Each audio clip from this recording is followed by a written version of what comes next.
इसकी सीबीआई जांच होनी चाहिए। जी जी, इसकी सीबीआई जांच होनी चाहिए और निष्पक्ष जांच होनी चाहिए।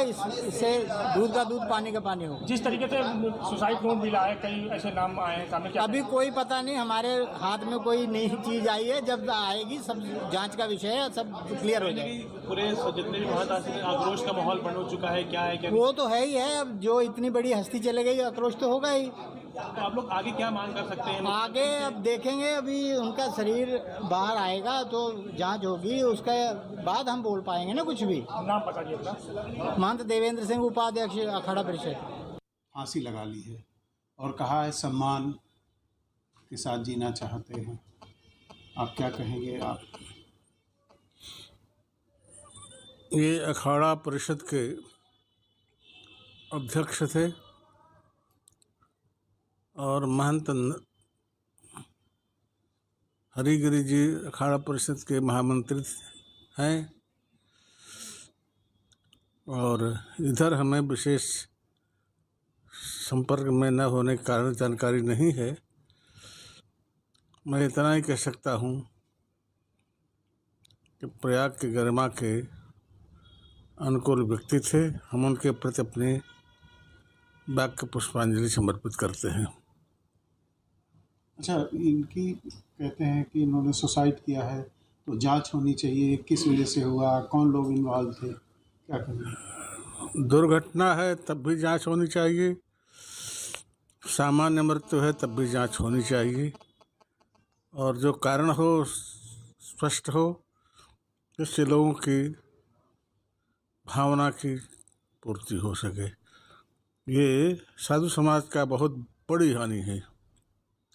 महाराज जी, सामान्य लोगों की तो अंत्येष्टि होती है, संत समाज में किस तरीके से समाधि होती है, क्या परंपरा है? हमारे यहाँ जल समाधि होती है, भूगर्भ समाधि होती है और भूत समाधि होती है।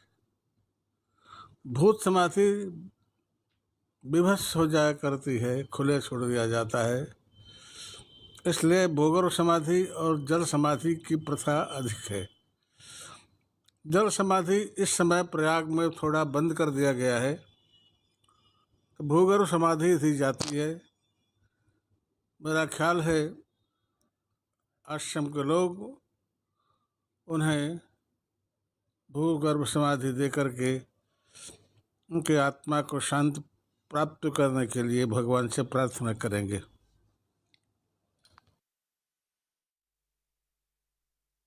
तो आप सुन रहे हैं कि किस तरह से अलग अलग संत समाज की तरफ से इस बात को स्वीकार करने में बहुत ज्यादा परेशानी हो रही है। संतों के लिए कहा जाता है कि वो धैर्यवान होते हैं, संवेदनशील होते हैं, एकाग्र होते हैं, और ऐसे संत समाज से जब इतनी बड़ी शख्सियत के बारे में जानकारी मिले कि उन्होंने सुसाइड कर ली है, तो वाकई में यकीन कर पाना बेहद मुश्किल है। लेकिन अजीत, इस बीच एक आवाज और सुनाई पड़ रही है, वो है सीबीआई जांच की, जो कि इस मामले में बहुत जरूरी नजर आ रही है संत समाज की तरफ से।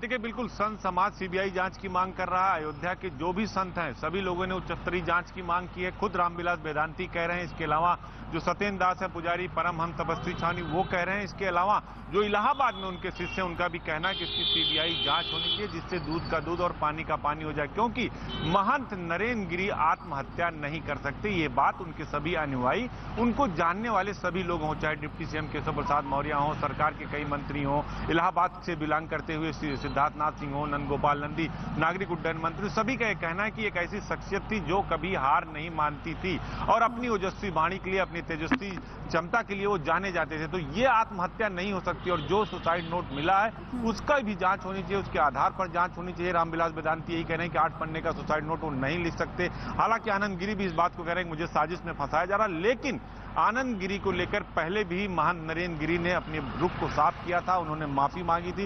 एक तस्वीर और आई है जब वो मुख्यमंत्री योगी आदित्यनाथ को हनुमान जी की प्रतिमा प्रस्तुत कर रहे थे। तो कई सारी ऐसी तस्वीरें हैं जो उनकी झलक को बताती हैं, जो उनकी बातों को बताती हैं, और ये बहुत बड़ी दुर्घटना है। आपने देखा कि चाहे बाबा रामदेव हों, बड़े बड़े संत हों, चूंकि अखाड़ा परिषद के वो अध्यक्ष थे, जो 13 अखाड़ों में से एक मानी जाती थी।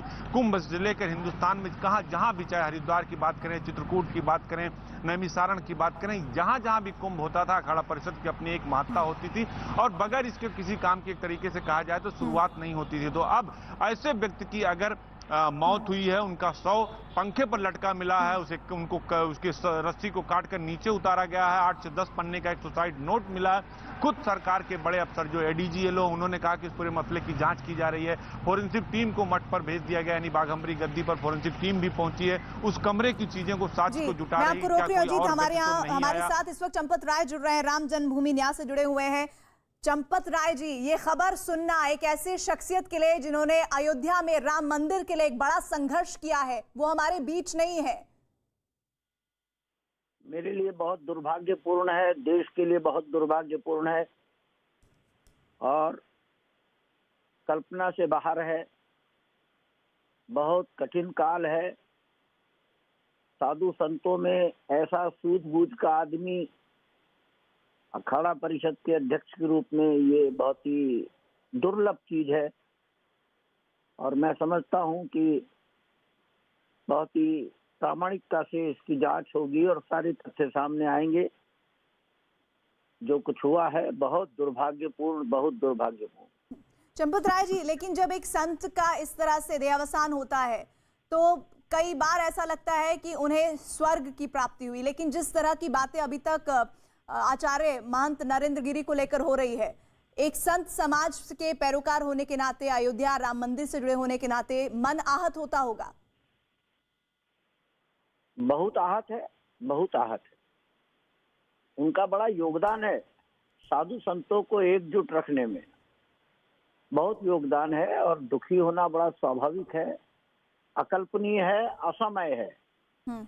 और जिस तरह से शरीर मिला है लटका हुआ, ये निश्चित ही गंभीर बात है, बहुत गंभीर बात है। चंपत राय जी, आपकी कोई मुलाकात जिसका जिक्र आप यहाँ पर करना चाहते हो महंत नरेंद्र गिरी से हुई हो? मैं अक्सर मिलता रहता था। कोई ऐसी बात जो उनके व्यक्तित्व को, उनके आभा मंडल को बहुत अच्छे से परिभाषित करती हो?